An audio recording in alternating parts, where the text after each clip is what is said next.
ये प्रश्नकाल है। स्वागत है आपका संसद टीवी में। संसदीय लोकतंत्र में कार्यपालिका की निगरानी और जवाबदेही तय करने के लिए विधायिका के पास कई तरह के तरीके हैं। उसमें प्रश्नकाल सबसे महत्वपूर्ण है। संसद के दोनों सदनों में प्रश्नकाल की कार्यवाही के दौरान विभिन्न विषयों से जुड़े सवाल पूछे जाते हैं, जिसका जवाब संबंधित मंत्रालय की ओर से दिया जाता है।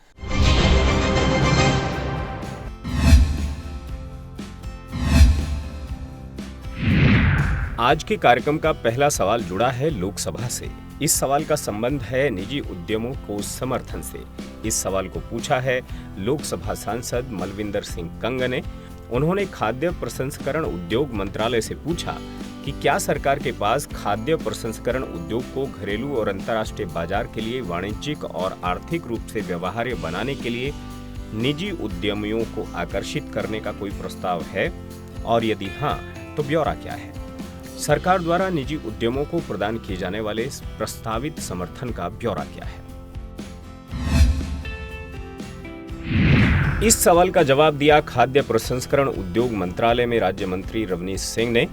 अपने जवाब में उन्होंने बताया कि खाद्य प्रसंस्करण उद्योग के समग्र विकास को बढ़ावा देने और सुनिश्चित करने के लिए खाद्य प्रसंस्करण उद्योग मंत्रालय अपनी केंद्रीय क्षेत्र की योजनाओं यथा प्रधानमंत्री किसान संपदा योजना, खाद्य प्रसंस्करण उद्योग के लिए उत्पादन लिंक्ड प्रोत्साहन योजना और केंद्र प्रायोजित प्रधानमंत्री सूक्ष्म खाद्य प्रसंस्करण उद्यम उन्नयन योजना के माध्यम से देश भर में संबंधित बुनियादी ढांचे की स्थापना और विस्तार को प्रोत्साहित कर रहा है। ये योजनाएं क्षेत्र या राज्य विशेष नहीं हैं, बल्कि मांग आधारित हैं। PMKSY के तहत 15वें वित्त आयोग चक्र के लिए 5,520 करोड़ रुपए के कुल परिव्यय के साथ खाद्य प्रसंस्करण उद्योग स्थापित करने के लिए उद्यमियों को क्रेडिट लिंक्ड वित्तीय सहायता प्रदान की जाती है। अब तक खाद्य प्रसंस्करण उद्योग मंत्रालय ने 28 फरवरी 2025 तक देश भर में PMKSY की संबंधित घटक योजनाओं के तहत 41 mega food park, 394 cold chain परियोजनाएं, 75 कृषि प्रसंस्करण क्लस्टर परियोजनाएं, 526 खाद्य प्रसंस्करण इकाइयां, 61 बैकवर्ड और फॉरवर्ड लिंकेज सर्जन और 44 ऑपरेशन ग्रीन्स परियोजनाओं सहित 1608 परियोजनाओं को मंजूरी दी है। PMFME योजना के अंतर्गत सूक्ष्म खाद्य प्रसंस्करण उद्यमों की स्थापना और उन्नयन के लिए वित्तीय, तकनीकी और व्यावसायिक सहायता प्रदान की जाती है। यह योजना 10,000 करोड़ रुपए के परिव्यय के साथ वर्ष 2025-26 तक की अवधि के लिए प्रचालन में है। 28 फरवरी 2025 तक देश में PMFME के तहत सहायता के लिए कुल 1,27,758 सूक्ष्म खाद्य प्रसंस्करण उद्यमों को मंजूरी दी गई है। PLI SFPI का उद्देश्य अन्य बातों के अलावा वैश्विक खाद्य विनिर्माण चैंपियनों के निर्माण में सहायता करना और अंतर्राष्ट्रीय बाजार में खाद्य उत्पादों के भारतीय ब्रांड्स का समर्थन करना है। यह योजना 10,900 करोड़ रुपए के परिव्यय के साथ 2021-22 से 2026-27 की अवधि के लिए प्रचालन में है। अब तक देश में 28 फरवरी 2025 तक PLI SFPI योजना की विभिन्न श्रेणियों के तहत सहायता के लिए 133 खाद्य प्रसंस्करण कंपनियों के 171 प्रस्तावों को मंजूरी दी गई है। परियोजना निष्पादन एजेंसी और कार्यान्वयन एजेंसियां संगठन जैसे कि सरकार और सार्वजनिक क्षेत्र के उपक्रम, संयुक्त उद्यम, NGO, सहकारिताएं, स्वयं सहायता समूह, किसान उत्पादक संगठन, किसान उत्पादक कंपनियां, निजी क्षेत्र की कंपनियां, साझेदारी फर्म, स्वामित्व वाली फर्म, व्यक्ति आदि खाद्य प्रसंस्करण उद्योग मंत्रालय की इन योजनाओं के अंतर्गत अनुदान प्राप्त करने के लिए पात्र हैं। इसके अलावा भारतीय खाद्य उत्पादों के निवेश और सोर्सिंग को बढ़ावा देने के उद्देश्य से खाद्य प्रसंस्करण उद्योग मंत्रालय ने 19 से 22 सितंबर 2024 के दौरान भारत मंडपम नई दिल्ली में वर्ल्ड फूड इंडिया नामक एक मेगा इवेंट के तीसरे संस्करण का आयोजन किया, जिसका उद्देश्य घरेलू उद्योग को प्रदर्शित करना और इसे अंतर्राष्ट्रीय हितधारकों के साथ सहयोगात्मक अवसर प्रदान करना था।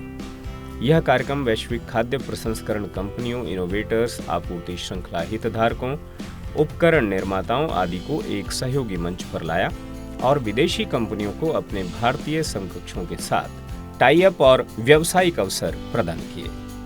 खाद्य प्रसंस्करण उद्योग के लिए उत्पादन लिंक प्रोत्साहन योजना के अंतर्गत उपलब्ध प्रोत्साहन। योजना की श्रेणी 1, श्रेणी 2 और मिलेट आधारित उत्पाद घटकों के अंतर्गत प्रोत्साहन का दावा करने के लिए लाभार्थी को न्यूनतम वार्षिक बिक्री दर 10% प्राप्त करनी चाहिए। श्रेणी 1 घटक के अंतर्गत कंपनियों को अपनी उत्पादन क्षमता बढ़ाने के लिए प्रतिबद्ध निवेश करना होगा। यदि कोई कंपनी 2023-24 के अंत तक प्रतिबद्ध निवेश नहीं करती है तो वह योजना के अंतर्गत प्रोत्साहन प्राप्त करने के लिए पात्र नहीं होगी।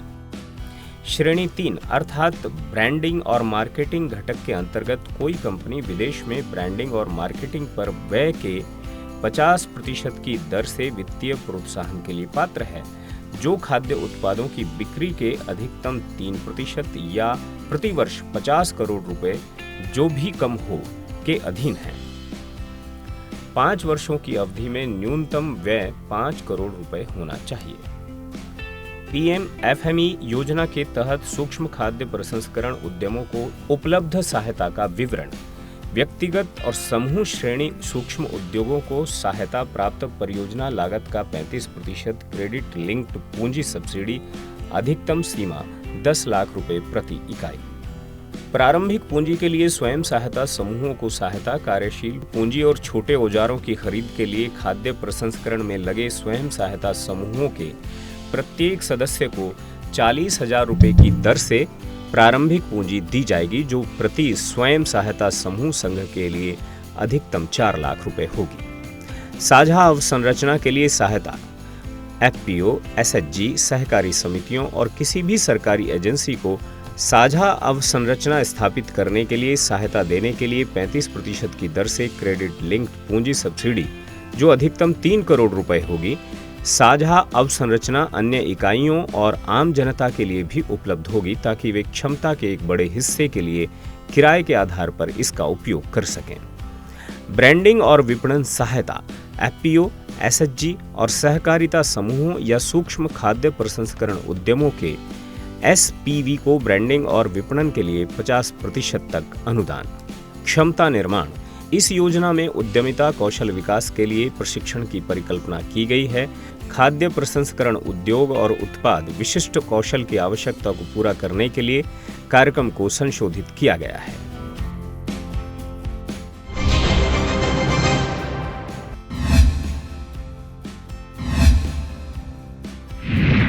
आज के कार्यक्रम का अगला सवाल जुड़ा है कॉयर क्षेत्र में संकट से। इस सवाल को पूछा है लोकसभा सांसद एडवोकेट अदूर प्रकाश ने। उन्होंने सूक्ष्म लघु और मध्यम उद्यम मंत्रालय से पूछा कि क्या सरकार नाम मात्र मजदूरी और कम रोजगार दिवसों के कारण कॉयर बुनकरों की दुर्दशा से अवगत है? क्या सरकार ने इस बात पर ध्यान दिया है कि केरल में कॉयर बुनकरों की दैनिक मजदूरी में कई वर्षों से संशोधन नहीं किया गया है? और क्या सरकार कॉयर क्षेत्र के संकट को दूर करने और कॉयर बुनकरों की दैनिक मजदूरी में संशोधन करने के लिए राज्य को विशेष वित्तीय सहायता प्रदान करने पर विचार करेगी?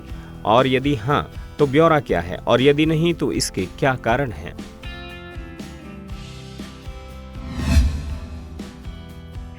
इस सवाल का जवाब दिया सूक्ष्म लघु और मध्यम उद्यम मंत्रालय में राज्य मंत्री शोभा करांदलाजे ने। उन्होंने अपने जवाब में बताया कि MSME मंत्रालय के अंतर्गत एक वैधानिक निकाय कॉयर बोर्ड द्वारा कॉयर श्रमिकों को नाम मात्र मजदूरी का प्रबंधन नहीं किया जाता है। केरल सरकार समय समय पर विनिर्माताओं द्वारा श्रमिकों को भुगतान की जाने वाली न्यूनतम मजदूरी को अधिसूचित करती है। कॉयर विकास योजना के अंतर्गत घरेलू बाजार संवर्धन घटक के माध्यम से कॉयर बोर्ड कॉयर क्षेत्र में राज्य सहायता प्राप्त संगठनों जैसे शीर्ष सहकारी समितियों, केंद्रीय सहकारी समितियों, प्राथमिक सहकारी समितियों, सार्वजनिक क्षेत्र के उद्यमों, शोरूम, बिक्री डिपो आदि के लिए राज्य सरकारों को बाजार विकास सहायता प्रदान करता है। विगत 3 वित्तीय वर्षों के दौरान कॉयर उत्पादों की औसत वार्षिक बिक्री कारोबार के 10% की दर से MDA प्रदान किया जाता है। और इसे केंद्र सरकार और संबंधित राज्य संघ राज्य क्षेत्र सरकार के बीच 1:1 के आधार पर साझा किया जाता है।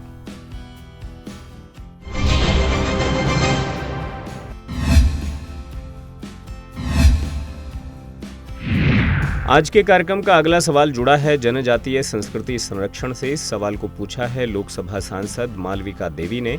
उन्होंने जनजातीय कार्य मंत्रालय से पूछा कि क्या सरकार द्वारा जनजातीय संस्कृति और त्योहारों के संरक्षण को सुनिश्चित करने के लिए कदम उठाए जा रहे हैं। क्या ऐसा कोई कार्यक्रम है जो जनजातीय समुदायों को अपनी संस्कृति, भाषाओं और उत्पादों को प्रदर्शित करने के लिए प्रोत्साहित करता है, और यदि हाँ तो ब्यौरा क्या है। आम जनता के बीच जनजातीय संस्कृति और भाषाओं को बढ़ावा देने के लिए वर्ष में कितनी बार उक्त कार्यक्रम आयोजित किए जाते हैं। जनजातीय समुदायों को उनकी सांस्कृतिक विरासत को संरक्षित और बढ़ावा देने में सहायता के लिए क्या प्रोत्साहन या योजनाएं शुरू की गई हैं।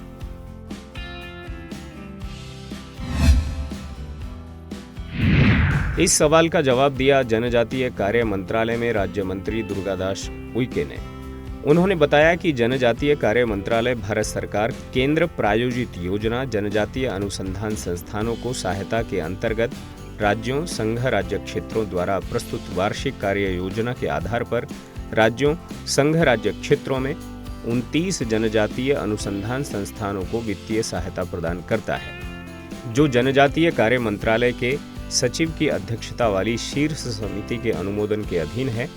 योजना के अंतर्गत अवसंरचनात्मक आवश्यकताओं से संबंधित प्रस्तावों, अनुसंधान एवं प्रलेखन गतिविधियों और प्रशिक्षण एवं क्षमता निर्माण कार्यक्रमों, जनजातीय त्योहारों के आयोजन, अनूठी सांस्कृतिक विरासत और पर्यटन को बढ़ावा देने के लिए यात्राओं और जनजातियों द्वारा आदान प्रदान यात्राओं का आयोजन भी किया जाता है, ताकि उनकी सांस्कृतिक प्रथाओं, भाषाओं और अनुष्ठानों को संरक्षित और प्रसारित किया जा सके। टीआरआई मुख्य रूप से राज्य सरकार संघ राज्य क्षेत्र प्रशासन के प्रशासनिक नियंत्रण के अधीन संस्थान है। योजना के अंतर्गत जनजातीय संस्कृति के संरक्षण के लिए निम्नलिखित गतिविधियां शुरू की गई हैं। मंत्रालय ने जनजातीय लोगों के वीरतापूर्ण और देशभक्तिपूर्ण कार्यों को मान्यता देने और क्षेत्र की समृद्धि जनजातीय सांस्कृतिक विरासत को प्रदर्शित करने के लिए 10 राज्यों में 11 जनजातीय स्वतंत्रता सेनानी संग्रहालयों को मंजूरी दी है।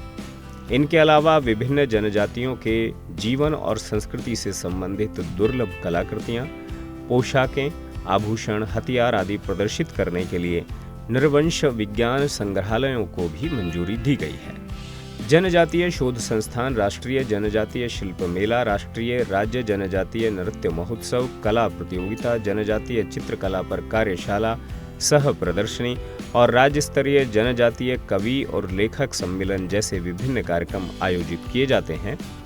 इसके अलावा मंत्रालय जनजातीय मेलों और त्योहारों जैसे तेलंगाना की कोया जनजाति द्वारा आयोजित मेदाराम जात्रा, नागालैंड के हॉर्नबिल महोत्सव, झारखंड के सुरहुल महोत्सव, गोवा के लोकोत्सव और मिजोरम के पावलकुट त्योहार आदि के आयोजन के लिए निधियां मुहैया कराता है। जनजातीय भाषाओं के संरक्षण सहित समृद्ध जनजातीय सांस्कृतिक विरासत को बढ़ावा देने के लिए श्रव्य दृश्यों, वृत्ति चित्रों सहित शोध अध्ययन पुस्तकों का प्रकाशन और दस्तावेजीकरण, जनजातीय चिकित्सकों द्वारा अपनाई गई स्वदेशी प्रथाओं और औषधीय पौधों, जनजातीय भाषाओं, कृषि प्रणाली, नृत्य और चित्रकला, साहित्यिक उत्सवों का आयोजन, जनजातीय लेखकों लेखिकाओं द्वारा लिखित पुस्तकों का प्रकाशन, अनुवादन कार्य और साहित्य प्रतियोगिता आदि का अनुसंधान और दस्तावेजीकरण। नई शिक्षा नीति 2020 के अनुरूप बहुभाषी शिक्षा उपाय के तहत जनजातीय भाषाओं में कक्षा 1, 2 और 3 के छात्रों के लिए द्विभाषी शब्दकोश, त्रिभाषी प्रवीणता मॉड्यूल प्रवेशिकाएं तैयार करना, जनजातीय भाषाओं में वर्णमाला, स्थानीय कविताएं और कहानियां प्रकाशित करना, जनजातीय साहित्य को बढ़ावा देने के लिए विभिन्न जनजातीय भाषाओं पर पुस्तकें, पत्रिकाएं प्रकाशित करना, जनजातीय लोक परंपरा के संरक्षण और संवर्धन के लिए विभिन्न जनजातियों के लोक गीतों और लोक कथाओं का दस्तावेजीकरण करना, मौखिक साहित्य एकत्र करना। मंत्रालय ने एक खोज योग्य डिजिटल रिपोर्टरी विकसित की है, जहां सभी शोध पत्र, पुस्तकें, रिपोर्ट और दस्तावेज, लोकगीत, फोटो, वीडियो अपलोड किए जाते हैं। रिपोजिटरी को जनजातीय डिजिटल दस्तावेज डिजिटल रिपोजिटरी पर देखा जा सकता है।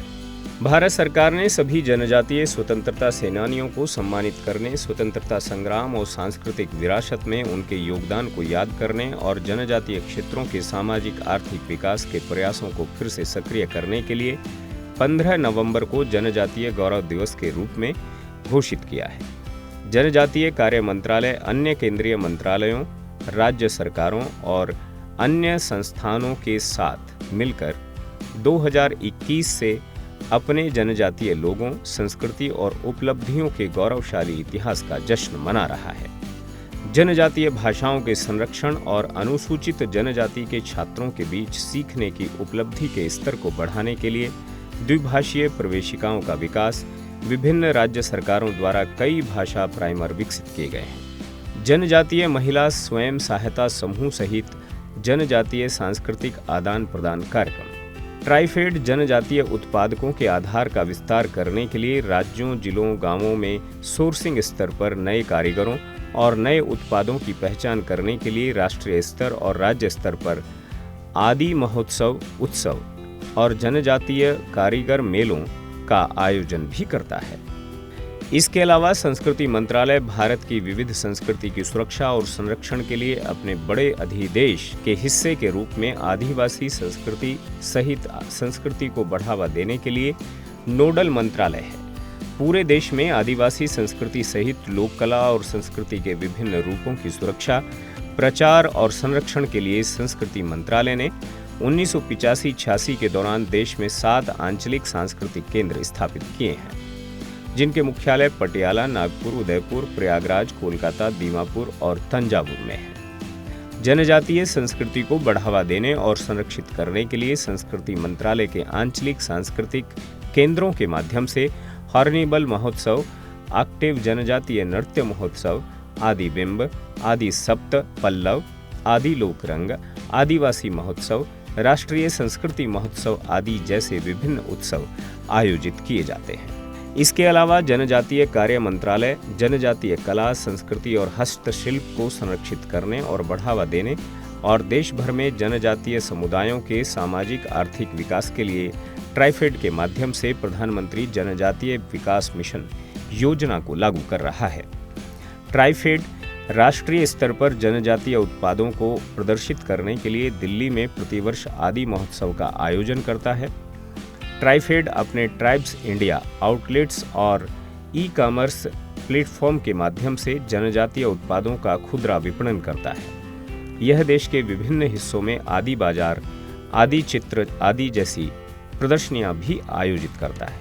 इसके अलावा प्रधानमंत्री जनजातीय विकास मिशन की योजना के तहत ट्राइफेड जनजातीय समुदायों के लिए आजीविका के अवसर पैदा करने के लिए जनजातीय कारीगरों को सूचीबद्ध करता है और उनसे विभिन्न जनजातीय उत्पादों की खरीद करता है। इसके अलावा जनजातीय कार्य मंत्रालय केंद्रीय क्षेत्र की योजना, जनजातीय अनुसंधान, सूचना, शिक्षा, संचार और कार्यक्रम का क्रियान्वयन कर रहा है, जिसका उद्देश्य संबद्ध जनजातीय सांस्कृतिक विरासत को बढ़ावा देना, सूचना का प्रसार और जागरूकता पैदा करना है, जिसमें जनजातीय शिल्प और खाद्य महोत्सव, खेल, संगीत, नृत्य और फोटो प्रतियोगिताएं, विज्ञान, कला और शिल्प प्रदर्शनी, कार्यशालाएं, सेमिनार, मंत्रालय और राज्यों द्वारा वृत्तचित्र फिल्मों का निर्माण, महत्वपूर्ण अध्ययनों पर प्रकाश डालने वाले प्रकाशन, जनजातीय समुदायों के ऐतिहासिक पहलुओं का दस्तावेजीकरण, जनजातीय कार्य मंत्रालय और राज्य विभागों की उपलब्धियों के अलावा नियमित अंतराल पर अन्य आवश्यक प्रचार शामिल हैं।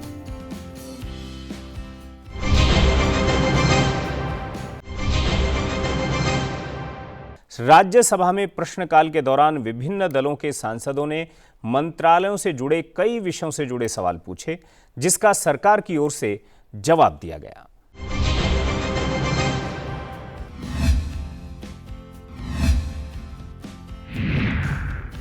कार्यक्रम के इस हिस्से में सवाल राज्यसभा से जुड़े हुए। राज्यसभा से जो पहला सवाल हमने कार्यक्रम में शामिल किया है वो जुड़ा है कनिष्ठ खिलाड़ियों के लिए नकद पुरस्कार से। इस सवाल को पूछा है राज्यसभा सांसद मोहम्मद नदीमुल हक ने उन्होंने युवा कार्यक्रम और खेल मंत्रालय से पूछा, क्या सरकार ने अंतर्राष्ट्रीय प्रतियोगिताओं में पदक जीतने वाले कनिष्ठ खिलाड़ियों के लिए नकद पुरस्कार आधिकारिक तौर पर वापस ले लिए हैं? यदि हाँ, तो इस नीतिगत बदलाव के पीछे क्या तर्क है? क्या कनिष्ठ खिलाड़ियों के दीर्घकालिक प्रदर्शन, प्रेरणा और वरिष्ठ स्तर पर पहुंचने पर नकद प्रोत्साहन के प्रभाव को निर्धारित करने के लिए कोई अध्ययन या आकलन किया गया है? यदि हाँ, तो ब्यौरा क्या है और यदि नहीं तो इसके क्या कारण हैं? इस सवाल का जवाब दिया युवा कार्यक्रम और खेल मंत्री डॉक्टर मनसुख मांडविया ने। अपने जवाब में उन्होंने बताया कि अंतर्राष्ट्रीय खेल स्पर्धाओं में पदक विजेताओं और उनके कोचों को नकद पुरस्कार देने की स्कीम की समीक्षा की गई थी और संशोधित स्कीम अर्थात अंतर्राष्ट्रीय खेल स्पर्धाओं में पदक विजेताओं और उनके कोचों को नकद प्रोत्साहन को 1/2/2025 को प्रकाशित किया गया था। कनिष्ठ स्तर पर नकद प्रोत्साहन वापस लेने सहित संशोधनों की जांच की गई थी और हितधारकों, भारतीय खेल प्राधिकरण के विशेषज्ञों और युवा कार्यक्रम और खेल मंत्रालय के अधिकारियों के साथ परामर्श के बाद उन्हें अंतिम रूप दिया गया। कनिष्ठ एथलीटों पर नकद प्रोत्साहन के प्रभाव को निर्धारित करने के लिए कोई अध्ययन या मूल्यांकन नहीं किया गया है।